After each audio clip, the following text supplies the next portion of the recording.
Hello friends, welcome to my channel. अब तक हमने देखा प्रिंस यू की तबीयत बार बार खराब हो रहा था और यान उन्हें ठीक करने की पूरी संभव कोशिश कर रही थी। यू और यान की शादी ऑफिशियली हो चुकी थी, जैसे कोर्ट मैरिज होता है, लेकिन इस बारे में किसी को कुछ नहीं पता। वान के पापा अभी भी लगे हैं जैसे प्रिंस वान से शादी कर ले। वो तो प्रिंस को ड्रग्स भी दे दिए थे। फिर यू और यान यू के प्लेस में एक साथ रुके थे।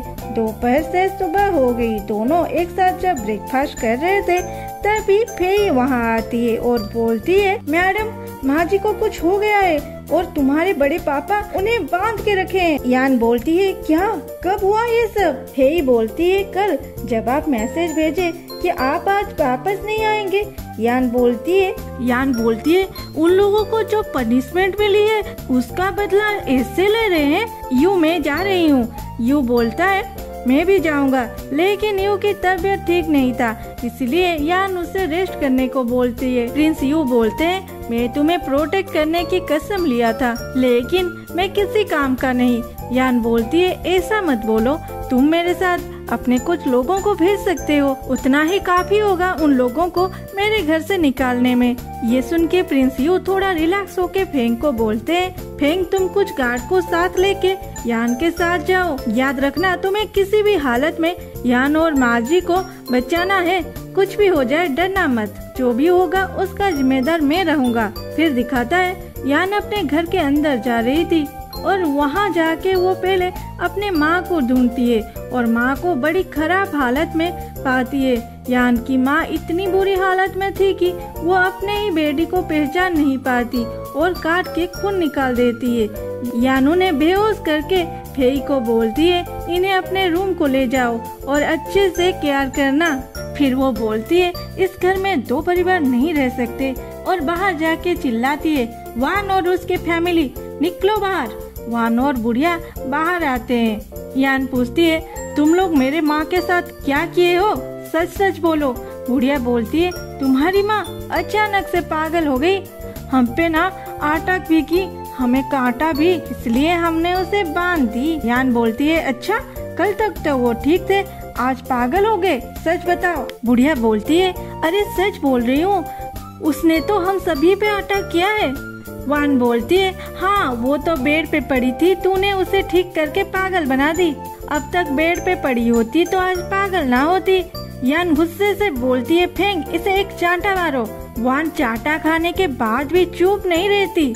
बोलती है, यान तुम अपने पोजीशन की गलत फायदा ले रहे हो। यान बोलती है, पोजीशन की बात कर रहे हो तो सुनो, मैं जनरल की बेटी हूँ, प्रिंस यू की पत्नी हूँ और राज वैद्य भी हूँ। अब देखो मैं कैसे तुम लोगों को यहाँ से निकालती हूँ, मेरी पोजीशन को यूज करके। फिर बोलती है, फेंग सारे नौकरों को इकट्ठा करो। उसके बाद यान उन लोगों को पूछती है, मेरी माँ को किसने उस रूम में बंद किया था? बुढ़िया बोलती है, यान तुमने सारे नौकर में से मेरे लिए काम करने वालों को ही अलग करके क्वेश्चन क्यों पूछ रहे हो? इसका मतलब क्या है? और यान को मारने के लिए अपनी स्टिक उठाती है।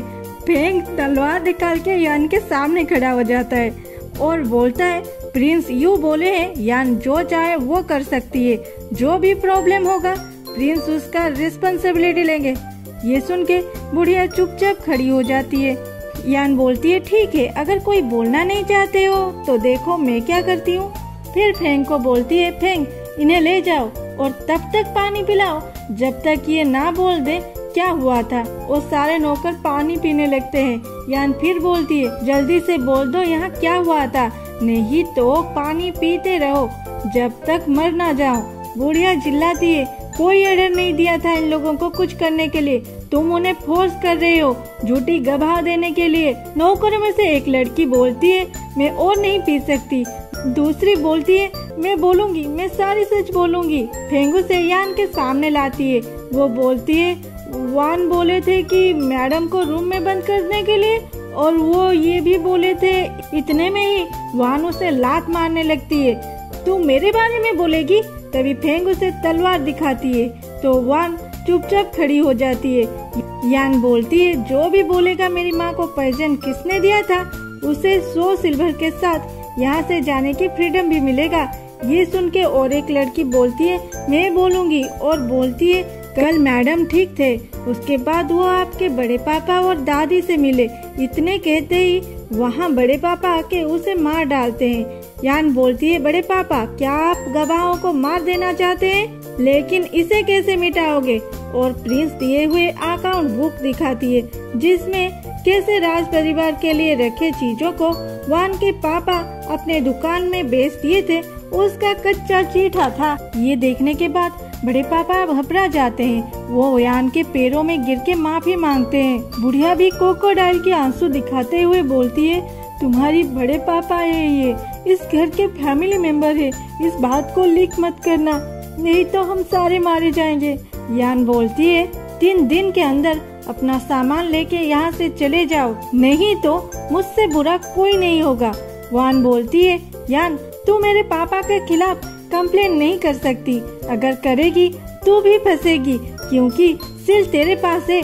बड़े पापा बोलते हैं, यान वान की बात सही है, ये दुकान तो तुम्हारी है ना, इस बात को यहीं पे रफा दफा कर देते हैं और फिर से एक साथ अच्छे से रहते हैं। ये सुन के यान हंसते हुए बोलती है, मेरे प्यारे बड़े पापा, क्या आपको याद नहीं है, ये सारे दुकान मेरी नहीं है, ये दुकानें तो वो दुकानें हैं जो आपने सीक्रेटली अपने नाम पे कर लिए हैं। यहाँ से चले जाओगे तो मैं राज परिवार के लिए नई चीजें बना के भेज दूंगी, नहीं तो मरने के लिए रेडी हो जाओ। दूसरे सीन में दिखाती है, वान के घर वाले पैकिंग कर रहे थे, लेकिन वो लोग दादी को अपने साथ नहीं ले रहे थे। वान के पापा के हिसाब से वो जनरल ये की माँ है, उन्हें यहाँ से कोई निकाल नहीं सकता। जब तक माँ यहाँ पे रहेगी तब तक हमारे पास चांस है, हम यहाँ पे वापस आ सकते हैं। वान को अभी भी यू के साथ शादी करनी थी। वो अपने माँ से बोलती है, माँ कुछ करो। माँ बोलती है, अब कुछ नहीं हो सकता, जल्दी निकलो यहाँ से। कुछ दिन बाद यान की माँ ठीक हो गए थे।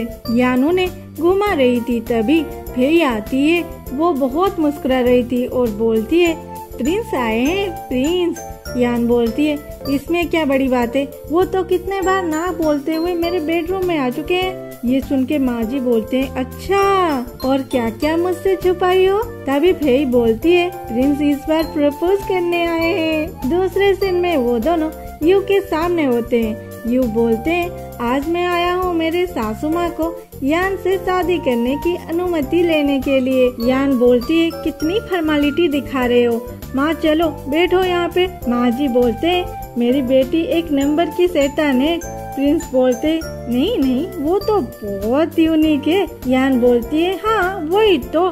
फिर सारे हंसते हैं। प्रिंस यू माँ जी को वेडिंग डेट के बारे में पूछते हैं और बोलते हैं, मैंने एक शुभ दिन चूज किया है, नेक्स्ट मंथ 8 तारीख को। आपको कुछ एतराज हो तो बोलिए माँ जी। माँ जी बोलते हैं, मुझे कोई प्रॉब्लम नहीं, जितनी जल्दी हो उतना अच्छा है। फिर दिखाता है, यान यू का चेकअप करके बोलता है, आप ठीक हो रहे हो, ये मेडिसिन खा लेना।